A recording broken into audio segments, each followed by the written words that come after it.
common knowledge that the moon is a cratered ball of rock. Stunning as it is in the night sky or in photographs taken from orbit, the landscape is barren, gray, dusty, and dark. Are there other things to be found than meets the eye? I'm Alana Bartolini from ESA Education, and joining me today is moon scientist Alexandre Meurisse. Thanks for being here with me. Hello. Tell me, do we expect to find any other useful materials on the moon than dust and rocks? So yes, an important resource at the moon would be the sunlight first, as we expect solar panels to power all our activities during our lunar exploration. The only issue is, of course, it's the cycles of day and night is very different at the lunar surface than what we're used to on Earth. If you are on the equators at the moon, you will have about 2 weeks of sunlight followed by 2 weeks of complete darkness.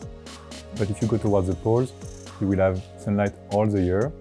And next to it, you will have permanently shadowed region, permanently shadowed craters, where craters which have never seen light in billions of years.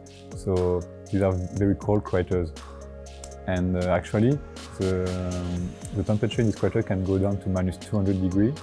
And we think that water may have been trapped there, because as comets travel into space, some pieces may have fell into these craters over time, and the water which have fell would have accumulated in these craters. And we are not sure yet about the form of this water, but from the satellite images, we are pretty sure it's there. We have good evidence for it. If we could use this water, it would be an important resource. As the rest of the moon is completely dry, there is no atmosphere, there is no water. It's complete vacuum actually, but this vacuum can be challenging to deal with, but it can also be beneficial for some instrumentation. So it can be seen as a resource. And another resource could also you could see the difference of temperature, because during the day it's about 200 degrees at the surface, but during the night it's minus 150 degrees. So these changes in temperature, we can also use it to create electricity. But actually the real resource remains the dust and the rock. But it's not more than the dust and the rock itself, the resource is hidden inside, as these rocks are made of oxygen, are made of metals inside minerals, because the soil is what basically you can find is very similar to what you can find in volcanic region on Earth. And that's actually the real resource of the moon. Okay, so how do we actually make use of these materials? So this dust and these rocks, it's oxygen and metals strongly bonded together in minerals. And the idea is we develop processes, so it could be chemical processes, it could be gas processes, which enables at high temperature to extract the oxygen from the metal. Then we have oxygen that we can use for breathing, that we can use for refueling a rocket, for instance.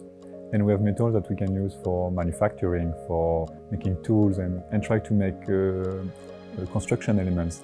As of course we need a landing pad, we need roads, and for that we need to turn this dust into solid material.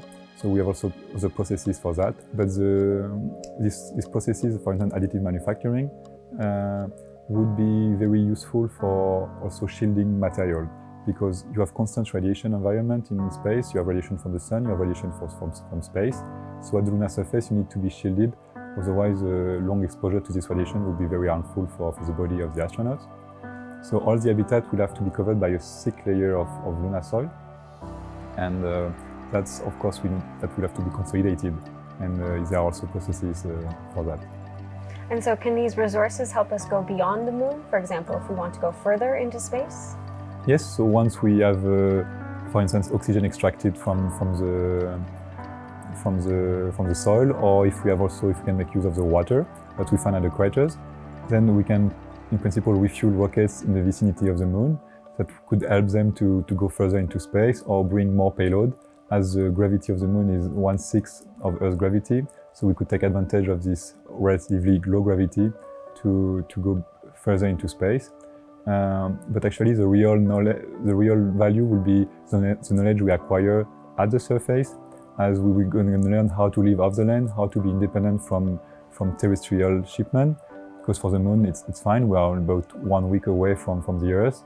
But if we want to go beyond into space, we can't rely on Earth shipment every now and then. So we'll have to be completely independent, and that's what we want to learn at the moon. How to live off the land, how to really sustain exploration without counting on Earth. And is this the type of research that you're currently working on? Yes, so my work consists in developing all these processes to extract oxygen from lunar soil, or for construction, to turning this dust into some construction material. But actually, I'm working on identifying the knowledge gaps and trying to fill them, so we can take all these processes out of the lab and make them into space and make use of them into space for sustainable lunar exploration. And can you tell me, how did you get involved in lunar research? So up to my master, I have a background in material science. I had no connection to space. I did my studies in France, in Russia, and then I got an internship at the European Space Agency, and that's how I set foot in a lunar research environment. I followed with a PhD at the German Aerospace Center, and that's how I developed my expertise in processes for using lunar soil, and that's how I ended up at the European Space Agency as a research fellow today. That sounds like a very exciting job. Thank you for joining me today. Thank you.